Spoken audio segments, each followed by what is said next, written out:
اچھا ٹھیک ہے، بہت شکریہ رحیلہ صاحب، آپ نے کال کی لاہور سے.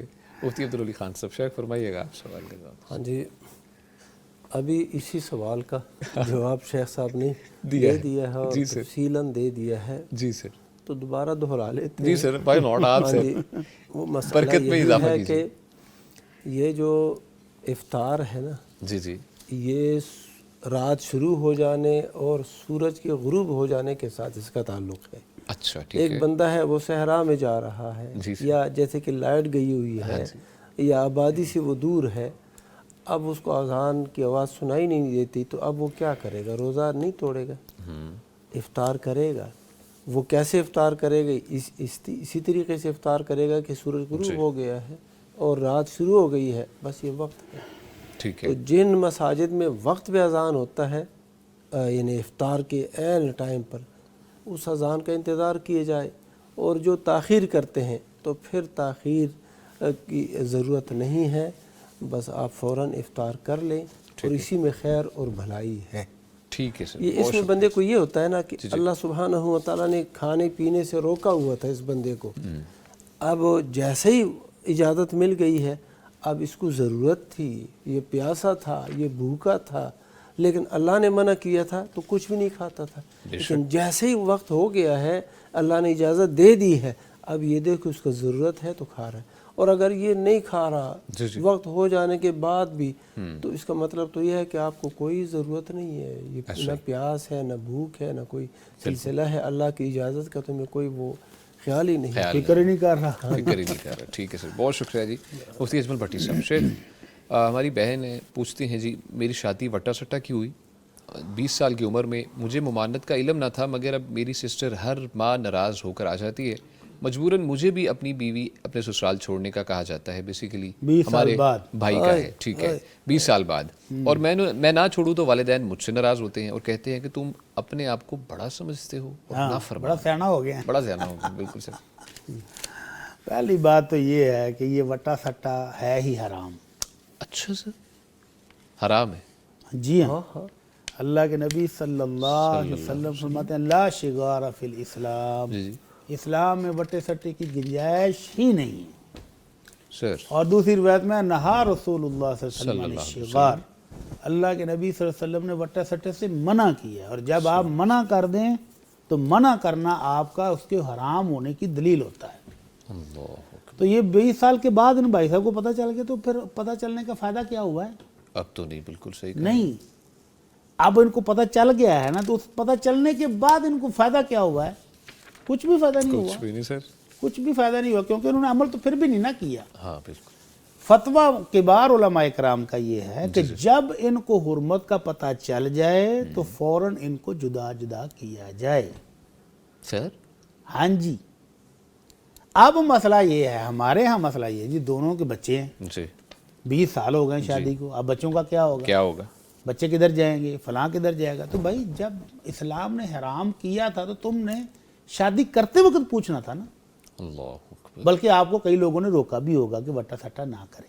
ہاں، کل کو بہت زیادہ آپ کو مشکلات وٹا فیس کرنی سٹا عموماً لڑائیوں کا بنیاد ہوتی ہے کہ انہوں نے ہماری بیٹی کو کچھ کہا تو ہم ان کی بیٹی کو ماریں گے، انہوں نے ہماری بیٹی کو کچھ کہا تو ہم بھی جواباً یہ کریں گے، اور وہی وہ ہو رہا ہے. ہاں جی بالکل ایسے ہی. اب یہ بھائی صاحب جو اصل مسئلہ وہ تو انہوں نے پوچھا نہیں، ہم ایسے ہی بتا رہے ہیں ان کو. جو انہوں نے پوچھا وہ یہ ہے کہ والدین ناراض ہوتے ہیں کہ آپ بھی اپنی بیوی کو کیوں نہیں چھوڑ کے آتے. ہاں جی بالکل. تو اس سلسلے میں اللہ کے نبی صلی اللہ علیہ وسلم کا حکم یہ ہے کہ لا طاعت المخلوق فی معصیت الخالق. جہاں اللہ کی نافرمانی ہوتی ہو وہاں مخلوق کی کوئی فرما برداری نہیں ہے، خواہ وہ والدین ہوں، خواہ بہن بھائی ہوں، خواہ بیوی ہو، خواہ خاوند ہو، کوئی بھی. ٹھیک ہے. اوکے. تو والدین اگر کوئی اچھا حکم دیں اسلام کے مطابق تو بیٹے پر ماننا ضروری ہے. ٹھیک ہے.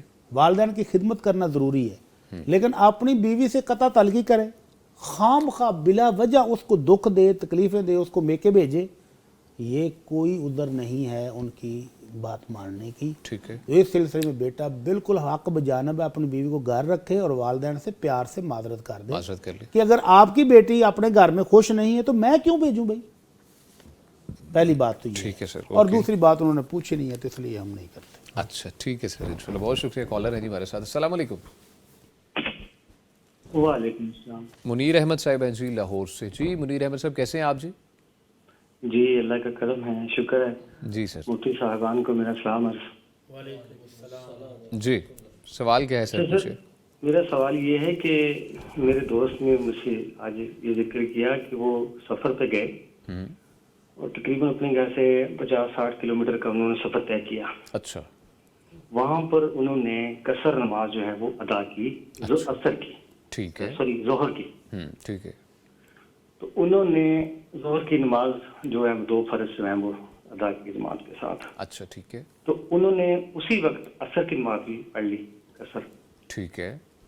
تو میرا سوال یہ ہے کہ حالانکہ ان کو پتہ تھا کہ ان کو 1-1.5 گھنٹہ یہاں پر انہوں نے رکنا ہے تو عصر کا ٹائم تقریباً ہو جائے گا. تو میرا سوال یہ ہے کہ قصر کی نماز میں انہوں نے یہ 2 نمازیں اکٹھی پڑھنے کا کیا ہے اور عصر کا کتنا جو ہے سفر بنتا ہے، یہ مجھے بتا. ٹھیک ہے جی بہت شکریہ. منیر احمد صاحب لاہور سے ہمارے ساتھ موجود تھے. مفتی عبدالولی خان صاحب سے فرمائیے گا اس بارے میں. جی یہ جو قصر کرنا سفر میں اور 2 نمازوں کو جمع کرنا سفر میں، جی جی یہ اللہ کے نبی صلی اللہ علیہ وسلم کی طرف سے ایک رخصت ہے، اجازت ہے. یعنی اللہ سبحانہ و تعالیٰ کی طرف سے یہ ایک رخصت اور اجازت ہے. ٹھیک ہے. اور اللہ کے نبی صلی اللہ علیہ وسلم نے ہمیں یہ بیان کر دیا ہے، عملاً بھی بیان کر دیا ہے اور اسی طرح قولاً بھی. تو یہ جو ان کے بھائی نے کیا ہے کہ 60 کلومیٹر دور اپنے شہر اپنے علاقے سے سفر پہ گیا، وہاں پر اس نے دونوں نمازوں کو جمع کیا اور قصر کے ساتھ وہ نمازیں پڑھی. باوجود کہ انہوں نے ادھر ٹھہرنا بھی تھا 1.5 گھنٹہ، کوئی حرج نہیں ہے. انہوں نے سنت پہ عمل کیا ہے اور ان کی نماز بالکل درست ہے. ٹھیک ہے بہت شکریہ جی. مفتی اجمل بھٹی صاحب. مفتی صاحب مریم طاہر صاحبہ لکھتی ہیں جی السلام علیکم. وعلیکم السلام. 2 رکعت سنت میں سورۃ اخلاص 1 کی بجائے 3 بار پڑھ سکتے ہیں سر؟ 3 دفعہ پڑھیں یا 300 دفعہ پڑھیں آپ کی مرضی ہے.